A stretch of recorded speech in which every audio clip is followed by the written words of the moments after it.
Hey everyone, good morning.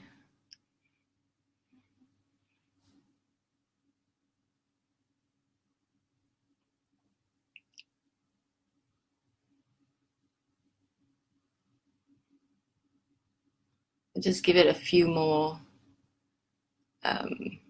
seconds before we start.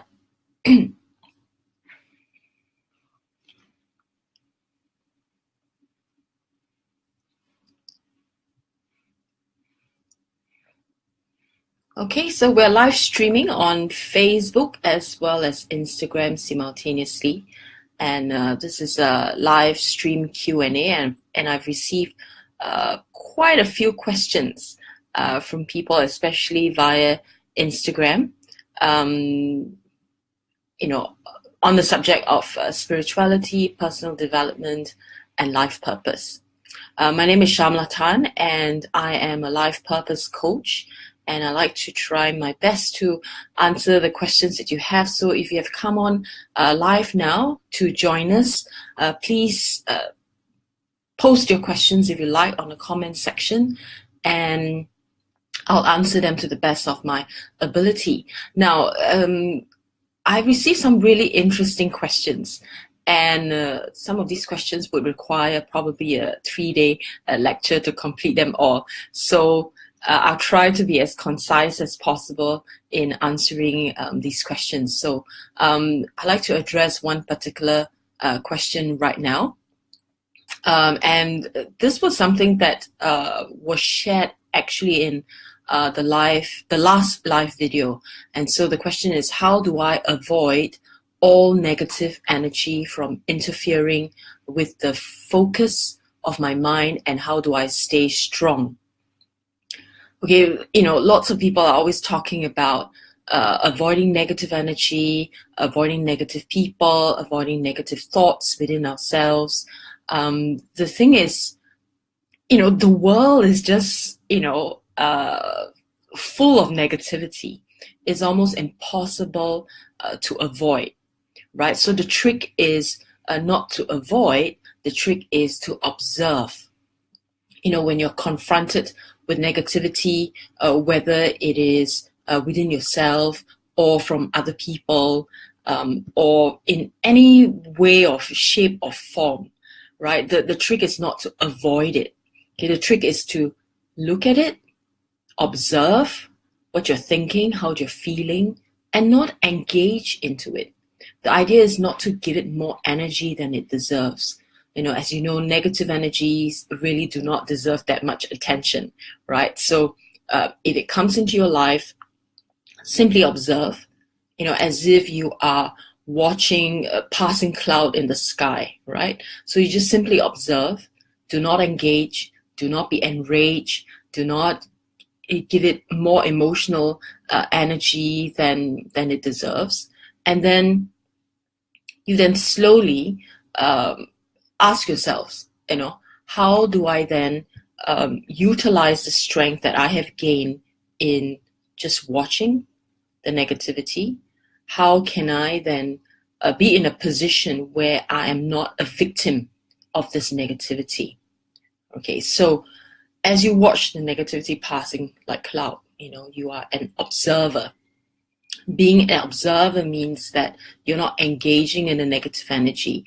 And so simply by observing, you realize that you're able to still keep a positive mindset and stay strong within yourself and not be negatively impacted by negative people or negative situations, or even your own negative thoughts that come into your mind.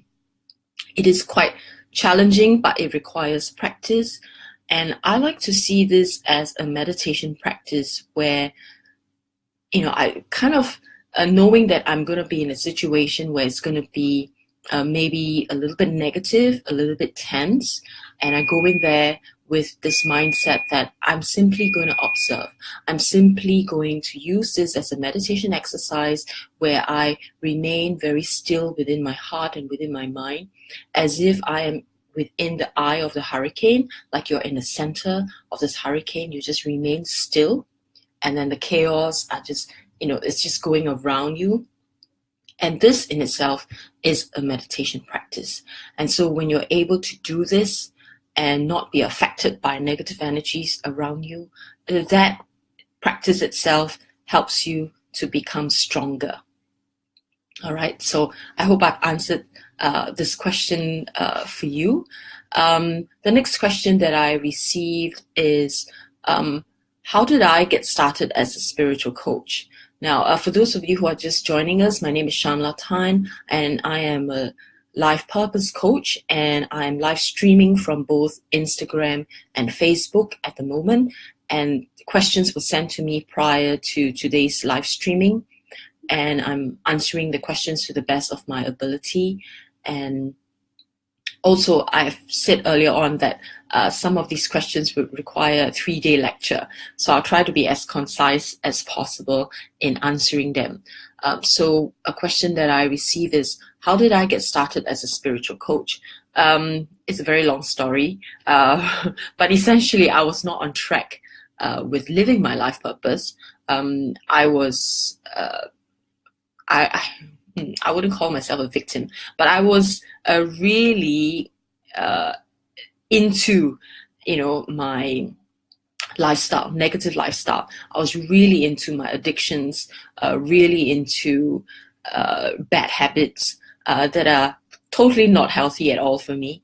And I was in that lifestyle for about 8 to 10 years, right? And it was a big struggle trying to get out and came back in again, and trying to get out and came back in. So it's a constant battle that I experienced. And so one day when I woke up and decided I had enough of these addictions that's completely running my life, I decided that, this is it. I was going to make a change. And when I decided to make the change, and I did quite a heavy detox, physical detox, inevitably that helped me to detox on the emotional and mental levels as well. And then I read a lot of books on personal development, read a lot of books about how to empower myself and not give power away to my addictions and my bad habits. I came across wonderful spiritual books. And these spiritual books really helped me tremendously. So I went into meditation, and I did this for about 6 months to a year, and I realized that there were more people like me out there, more people like me who were feeling lost, not knowing what they wanted to do in their lives. And so I decided that, this is a path that I could follow, a path that I would like to follow to empower other people. So I learned as much as I could, got myself back on track, decided not to give power away to my addictions, to my bad habits, threw away all the alcohol, threw away all the cigarettes, changed my lifestyle, changed my eating habits. And then somehow the path led me to become a spiritual coach, because I had my eye on wanting to assist people who were like me, feeling lost, not knowing what they wanted to do. And so then I've been a spiritual coach for more than 10 years now, enjoying it tremendously. And every day is still a wonderful experience. Every day is still a learning process for me. Empowering my clients to help them to stay on track on their life purpose is something that I look forward to do every single day. So it's been a fun process, although it was really painful at the beginning, being very lost and not knowing what I wanted to do, and having to battle with the addictions and the bad habits as well. So I'm glad that's all past, and now on a better journey forward. So the next question that I like to answer is, okay, this is a very big question, okay, that I received. And this question is, how do I find my spirituality and my truth? And how do I know what's real? How do you know what to believe? And how can you have faith when you question it all? All right. So it is a very, big topic, and this is certainly something that would require a lecture. So I'd like to just touch on it briefly. And whoever asks me this question, you can just send me an email, and maybe we can do a 15-minute free Skype consultation call to see where you can go with how you can move forward, basically, with the questions that you have just asked me. So how do you find your spirituality? I don't think that spirituality is something that you find. Spirituality is already exists, is within yourself, and everyone has a different brand of spirituality. We are all different. Spirituality means different things to different people, and it is absolutely fine to stick with your own brand of spirituality. You do not have to follow how people practice the spirituality. For some, spirituality is meditation. For some, is about charitable acts. For some, is religion. So the whole idea is to get to know yourself, to understand yourself. What is it that you like? So, spending time contemplating on your own, who you are. All right, understanding yourself. Self-discovery is a very important process for you to understand what is your spirituality and what is your truth. All right. So the next part of this question is, how do I know what's real? How do you know what to believe? And how can you have faith when you question it all? I always encourage people to question everything. I personally do not like to take anything at face value. Because I feel that if you take things at face value, it's not going to really, just because someone said something, right, and they believe it, doesn't mean that it is something that you should believe, because we're all different. We all have our own level of tolerance. We all have our own backgrounds. We all have our own baggage. There's so much going on, behind the scenes for each and every one of us. So what do we believe in and what is real for us is, in fact, very different from person to person. So what is real for me may not be real for you. What I believe in, you may not believe in, and it is absolutely okay. Just because we have different beliefs doesn't mean that we are very much different. As human beings, our beliefs make us who we are, just as our personalities are different. Your personality and my personality is very different, and our beliefs makes us who we are. Our personality makes us who we are. And so I would recommend avoiding any kind of pigeonhole. Do not try to put yourself in a pigeonhole where you are labeled as something, or your truth or what is real to you has a label to it. I personally prefer to keep things really flexible, because I do believe that we are always evolving. We are always growing. And so if we are fixed on a certain kind of belief, very soon you will find that it will only take you up to a certain level of growth, and then it will stop there, because you cannot grow further if your thinking, if your beliefs are fixed in one way only. So we're constantly growing. It's very important to understand that our beliefs and our faith and our truth will constantly change, because as we grow, our worldview, how we see the world, how our perspective of life is going to change. And when it changes, your truth is going to change. What you believe is going to change. Nothing remains static. If it remains static, you'll find that you are starting the death process. You're beginning to die. You're dying within your heart. You're dying within your mind. You're dying spiritually, because you're not allowing yourself room to evolve. As human beings, it is our natural tendency to want to evolve. It's our natural tendency to want to grow. And if we stop that growth, we will start the dying process, right? And the worst thing is not so much a physical death, but to die inside, to die inside. And, death inside while being in a physical body, I think is the most painful thing to experience, right? So the idea is to constantly grow, constantly change the way you see things, the way you handle things. And if you're able to do that, you're constantly evolving, then you are really going to grow, you're going to evolve, you're going to make a much bigger impact in the world. All right. So if you question everything, good for you. You should be questioning, because by questioning, we find answers. And when we find answers, we apply these answers in our lives. We become wiser within our hearts, within our minds. And so faith, I like to address this thing about faith. How do we then maintain faith?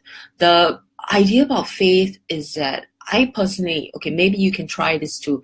I personally like to retain the faith in myself to make the right choices. So even if it's a mistake, I still have faith in myself, because I know that through the mistake that I'm learning something new, something better, something that helps me to grow. And so faith, again, within yourself is the key. Some of you may have faith in a higher being or higher energy, or some people call it God, some call it universe, whatever it may be.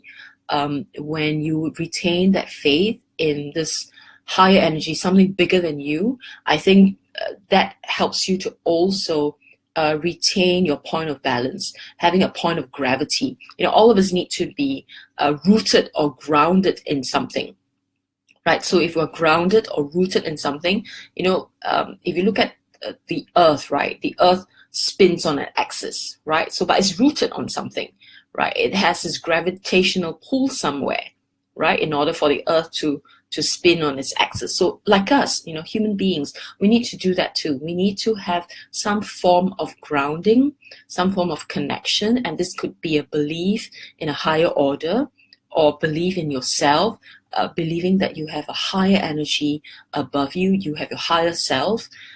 When you have that faith in that, I think it takes you much further.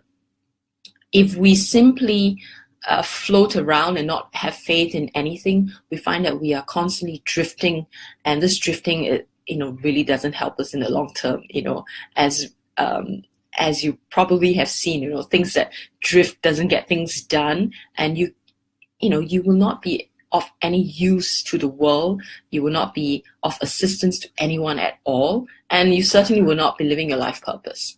Okay, and so I'll take one more question before we end this live stream. If you have leftover questions, please send them to me. You can DM me by Instagram. You can send me an email if you're on my Facebook. You can, just get the questions to me. We'll do another live stream in a week or so. So one more question I'd like to answer is, how do you discover your life purpose, and how do you know if you're living your purpose? How do you discover your life purpose? Now, this is a little bit tricky because discovering your life purpose is very much like understanding who you are, right? If you have no understanding of who you are, then it's very difficult to know what your life purpose is. So the first step to understand your life purpose is to go on a process of understanding who you really are, which means you really need to go into your closet, open your closet, and look at all the things that you've stuffed in your closet that you refuse to look at. Looking at all your faults, looking at all your strengths, looking at all your your monsters, your inner monsters that may be sabotaging you all the time. All these things, you have to look at. You need to dig out, what's in the closet. You need to dig out the baggage that you have. What kind of baggage from childhood? What kind of negative habits, and what is your default mode of operation? All right. Some people's default mode of operation is being very cheerful. That's their default mode because they grew up in an environment that is very cheery all the time. And so that is their default mode. Now, they may be doing it without even realizing that they're doing it because that's their default mode of operation. So find out, what is your default mode? Where did you get it from? Right? Where did you learn that? What kind of upbringing you had? And when you understand yourself, how you relate to people, how do you see relationships, what are your strengths, what are your weaknesses, you get a far better idea of what your life purpose is. If you understand yourself, all right, you really go deep and understand yourself, you will then be able to see much more clearly what your life purpose is. All right. I know many people struggle with this, like, how do I know? How do I go onto this journey? There are many ways you can do this to understand yourself. You could, firstly, read a book on self-discovery, attend a workshop that helps you to discover who you are, go on a self-discovery journey, or get a life coach. Now, I'm going to do a shameless plug here. I'm a life coach. I'm a life purpose coach. So if you do need my help, DM me. There's so many resources out there. There are people, out there helping other people to understand themselves. Go on a retreat, do something that helps you on a journey of self-discovery. When you're able to do that, then you are really, you'll be ready to discover what your life purpose is. Okay, so how do you know if you're living your purpose? You will know it, when you discover it, you feel a sense of elation, a sense of purpose. Every single day you look forward to waking up and doing what you do. You look forward to helping people. You look forward to, maybe, your life purpose is helping people to make money, right? I know this sounds like it's anti-spiritual, but there are people out there whose life purpose is to do that, right? And so we need to honor that path for them. And so they wake up feeling excited because they know that they're going to help 1,000 people today, on how to make more money so that they live a more purposeful life, so that they can use the resources, the abundance that they have in their lives to help other people, to help more people. So, you will feel it, in your heart that you're truly living a life purpose because you wake up feeling excited about your day. You wake up excited that this is what you're going to do, and you will not have any thought on wanting to retire because you know that this is something that you want to do for the rest of your life. You look forward to it, right? So I have a comment here. Someone said that you like the idea behind this. Your problem comes from people imposing their faith on others. Okay, this is an interesting one. We do have people who are very strong in their own faith, but the issue is that they like to impose their faith on other people. Yeah, it can be problematic because people like this do not realize that it is important to honor other people's paths. So it can be challenging addressing this sometimes. And okay, I think I'm fading off somewhere there. Am I? Sorry. Okay, I'm back now. Sorry, I'm live on both Instagram and Facebook, so I had a little bit of technical problem there. And so, yes, imposing a faith on other people, that can be a little arrogant, I feel, sometimes when we try to do that to people because we do not trust in their own life process. And we try, and what we're saying essentially is that my path is better than yours, right? And so that comes from a point of arrogance. And I totally agree that it can be problematic, but we should just let people go their way. If this is their mode of operation and this is the mode of operation that they know best, this is the only way that they know best, right? Then we need to let them be and allow them to be how they are and not to judge them in any way, all right? So somehow my Instagram is fading off. I hope you can all still see me on Instagram. Okay, so I think I've answered most of the questions that were sent to me. If you have further questions, do send me a private message or send me an email, and we'll do another live stream very soon in another few days, and I'll keep you posted. Have a wonderful day. My name is Shamala Tan. I'm a life purpose coach, and I hope that I have given you something to think about today and for the next few days. So Have a wonderful day. It is Tuesday morning here at 8:25 a.m. For my friends in other parts of the world, good night to you and see you very soon. Bye-bye.